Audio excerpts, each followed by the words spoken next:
6 minus 4 times 6 minus 4. 6 minus 4 is just 2, and again we have 6 minus 4. So we have 2 times 2, which equals 4. But this answer is incorrect.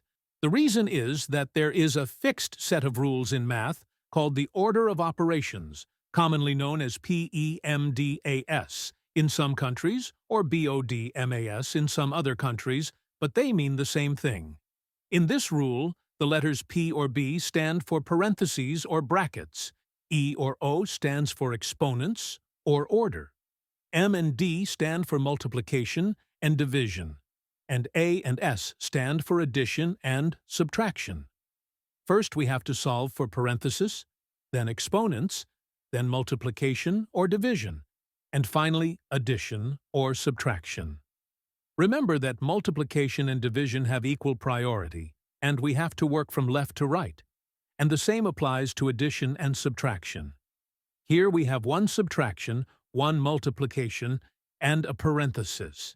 Since parenthesis has higher priority than other operations, first we have to do the parenthesis, not the subtraction.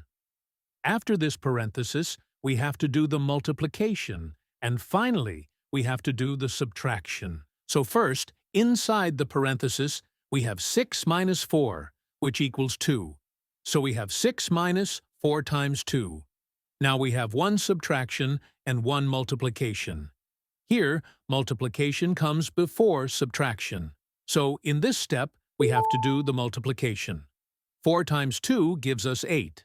So we have 6 minus 8, which equals minus 2. That means our final answer to this problem is minus 2.